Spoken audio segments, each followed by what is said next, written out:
So, at what point did you realize that the Khmer Rouge was taking over? Do you remember those moments when you saw the change happen?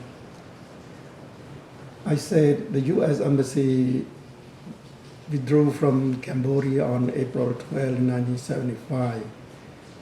In April 17, 5 days later, the Khmer Rouge, Cambodian communist, walked into the city, the capital, and we see some joy and some tear about it's a big emotion. Like you said, okay, the war's over because we see some young Cambodian Khmer Rouge walk in the middle of the street, kind of scary, and we stand along the road to cheer them, to welcome them, and we don't know what they're gonna do, but we think that we all Cambodian, we had no more war, so the war's over. But it turned to be a nightmare in a minute. And I was standing on April 17 in the morning, cheer them while they walk to the city. And at the same day, at 11 o'clock, in my area, I got a gunpoint from the Khmer Rouge soldier said you need to move out the capital for 3 days. Say don't take anything, don't take that much because on the 3 days because American warplane gonna come and bomb the city. At that time we don't have time to think about it, we believe them or not. We just move because the gunpoint, and they said move out of your home for 3 days. But now it's 45 years, and we never have a chance to come back. When we knew that at the chance that we can come back, and we lost a lot of family member, close family member like my father. I lost my immediate family, like 2/3 of my immediate relative.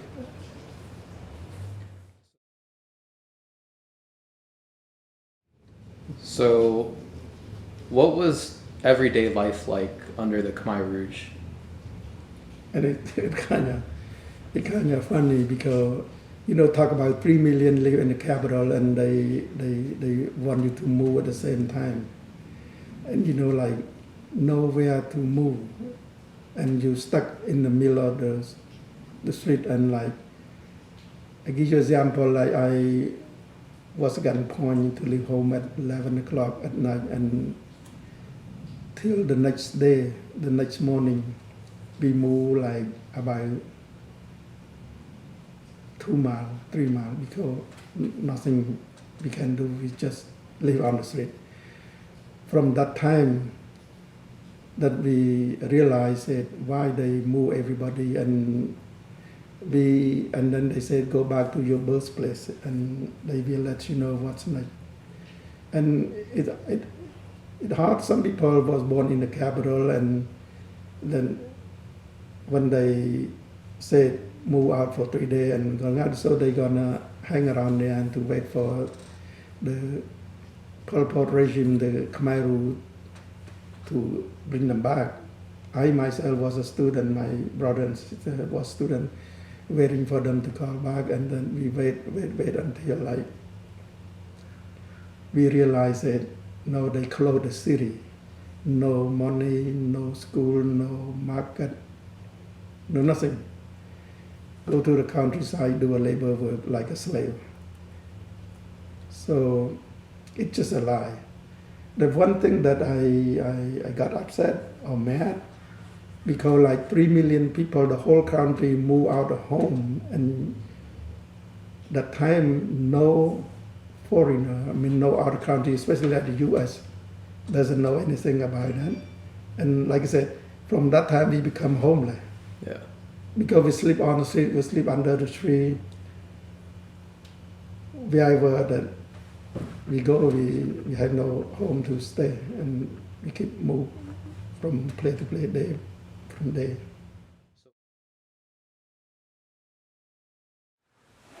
All right, so how did you end up escaping to the refugee camp in Thailand? Because I heard that they have a refugee camp in Thailand. So and then I knew it. I'm gonna leave the country, but through Thailand that have a refugee camp, had the United Nations, so it kind of hope for me and other Cambodian people that heard about that. But you had to decide you're gonna take another A risk. risk of life. So I finally I want to come to the Cambodian Thai border because I heard there was a Khmer Republic soldier at the border. I hope I can find my dad. I heard that they killed him already, but I never seen my own eye. So I still have hope in case he escaped and to live at the border. So I decided to come look for him again. But I said if I could not find him, so maybe I can cross the border, come to the new country. So to cross the border, it's very, very risky. Like I said, several women got raped and robbed, and as a man, and you might got killed by the Khmer soldier, by the thief on both sides, Cambodian and Thai, and even the Thai soldier, and kill and rob and rape. Like I crossed the border and got arrested by Thai soldier and put me in prison for 3 days, and we had to give them some money to get out of the jail. Otherwise, they're gonna send you back to Cambodia.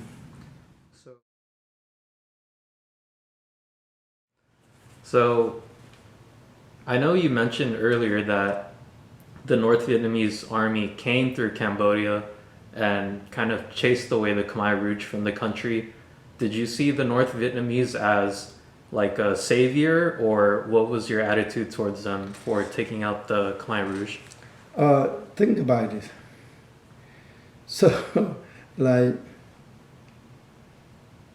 if you know the history, Vietnam and Cambodia, Thai and Cambodia, that what? Historical enemy? Historical enemy, right? Because why? The history, because Thai took a lot of Cambodian land, same as Vietnamese took a lot of Cambodian land, and we know that.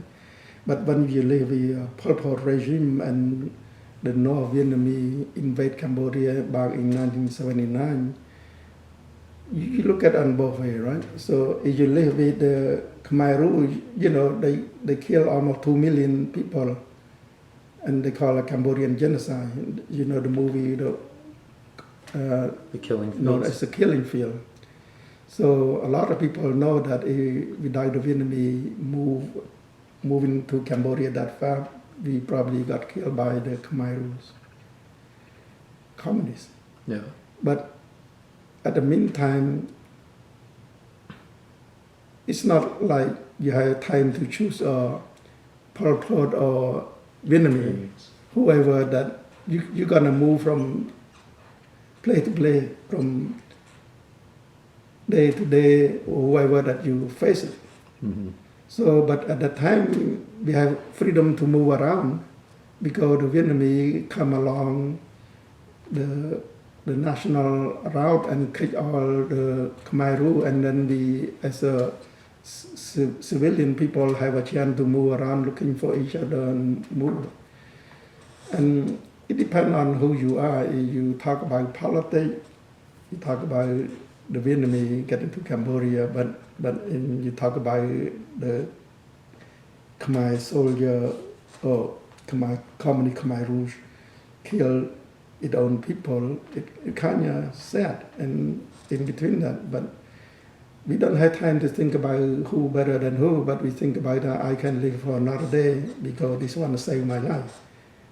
This day and tomorrow, whoever you face it, and you live another day. All right. So, at what point did you start to really assimilate yourself to American life? How did you find a job? How did you start building your life here? Like I said, I go to school, and I got a job offer as apartment manager. So I had to live. I live in apartment for free and get some small money on top of the live free.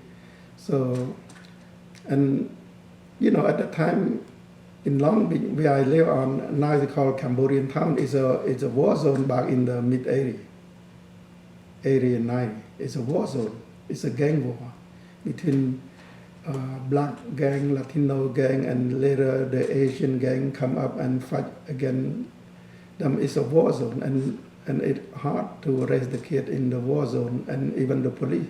And you call the police like 8 o'clock, 8 p.m. The police don't show up. The police show up like 2 or 3 o'clock in the morning with 4 or 5 police cars. They don't want to get out of the car. They just shine the light and they leave. They scare out the gangster too, the police. Yeah. So I lived through that.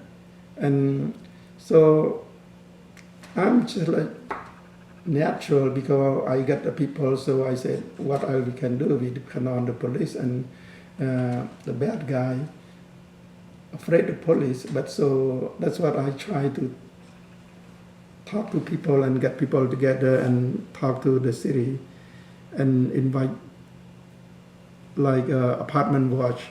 They have a program and I organize the meeting and invite the police officer to come and talk, and I translate, I organize that, and later the city offered me a job. That's what I got, a city job. They offered me a job. They said, you want to work with the city? I said, what do you want me to do? They said, you do a city job already. So that's what I got a job offer. I didn't go apply for a job with the city.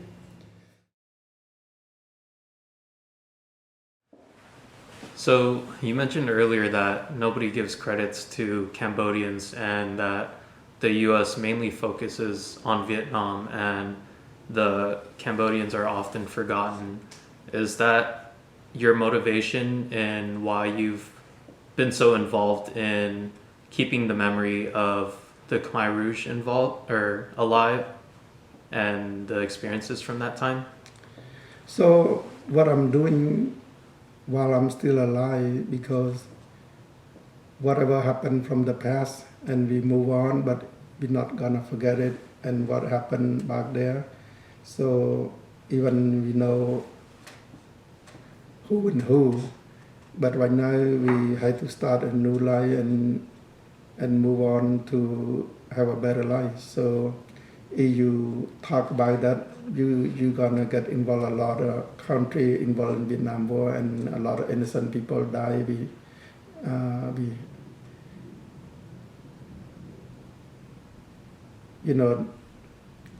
It's just like something that you don't want it and you had to get involved and got killed. Mm-hmm. So and then when you have no choice, you get involved and they left you behind. So recently, when I look at the people in Afghanistan, and it's just exactly like Cambodia, the U.S. I don't know exactly about Afghanistan, but I see the people run and block the airport and jump into the airplane. It's just like a disaster. It bring it back to old memory for when the U.S. pulled out from Cambodia and Vietnam.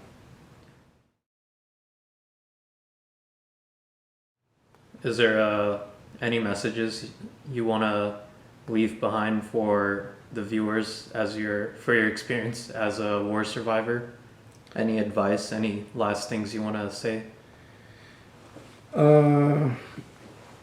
Life it tough, but like I give you as well. Everybody have a life, right? You like you at that time like an ant, and the elephant passing by step on you.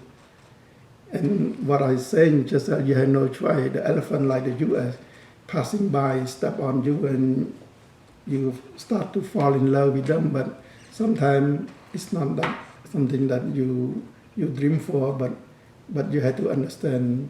They're not gonna be here to babysit you, but they're gonna pass by when they had to go through that. And then sometimes you survive, sometimes you die, sometimes. And now after that I have a chance to come to live in the U.S., start a new life, and then my life and make our life better. So, yeah, bad and good come along.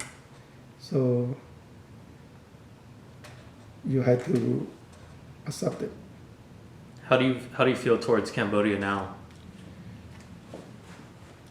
Cambodia now, and I said to my fellow Cambodian, I said, in the future we will be a minority in our own country, and you know the refugees spread all over the place in the world.